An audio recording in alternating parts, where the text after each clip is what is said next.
অনেকদিন ধরে ভাবছিলাম আমার নিজের করা কিছু কাস্টমাইজ ডিজাইনের ড্রেসের জন্য কাপড় কিনতে বের হব। তো বের হওয়া হচ্ছিল না, অবশেষে সময় সুযোগ নিয়ে বের হয়েই পড়লাম। তো দেখতেই পাচ্ছেন আমরা বিভিন্ন দোকান ঘুরে ঘুরে বিভিন্ন কাপড় দেখছি এবং অনেকটা পছন্দ হচ্ছে, কোনো কোনোটা আবার পছন্দ হচ্ছে না, কোনো কোনোটা দামে মিলছিল না। তো এই হলুদ কাপড়টা আমার খুব পছন্দ হয়েছিল এবং দামেও বেশ মিলেছিল। এই যে দেখতে পাচ্ছেন এটা সিগ্রিন এবং কিছুটা রংধনু টাইপেরও ভাইব দেয় মাঝে মাঝে। তো এই কাপড়টাও আমার বেশ পছন্দ হয়েছিল। অরেঞ্জ কাপড়টা পুরাটাই কটন বেসড ছিল। এরপর আমি এটার সঙ্গে মিলিয়ে ওড়নার কাপড়টা নিচ্ছিলাম, এটা হচ্ছে মসলিন কাপড়ের। এরপর আমি আরেকটা দোকানে আসলাম, ব্ল্যাক রঙের একটা কাপড় দেখলাম, এটা বেশ ভালো লেগেছিল কিন্তু আমার দামে মিলছিল না। এই কাপড়টা দিয়ে পাকিস্তানি স্টাইলে কামিজ বানাইলে খুবই ভালো হবে দেখতে।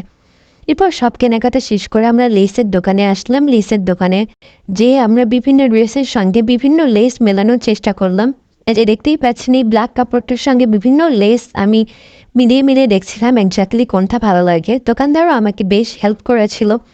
এরপর আমি যেটা সব থেকে ভালো লাগে সেটাই নিয়ে নিলাম। এরপর আরও কাপড়গুলোর সঙ্গে মিলিয়ে সবগুলোর জন্যে মোটামুটি কিছু না কিছু লেস এবং অ্যাক্সেসরিজ নিয়ে নিলাম।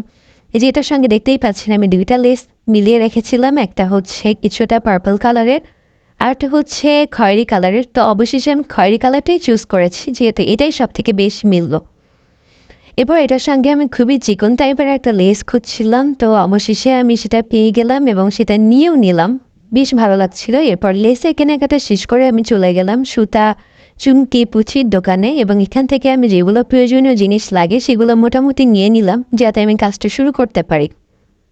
এখানে অনেক জিনিস ছিল যেগুলো দেখেই ভালো লাগছিল এবং সব কিছুই নিতে ইচ্ছা করছিল, কিন্তু সব কিছু তো আর নেওয়া সম্ভব না। তাই যেগুলো সম্ভব ছিল তাই নিয়ে আসলাম। এরপর সারাদিন ক্লান্তি শেষে আমাদের ক্ষুধা পেয়েছিল, তাই আমরা কিছু খাবারের জন্য চলে আসলাম। এরপর কেনাকাটা শেষ আমরা বাসায় ফিরে গেলাম।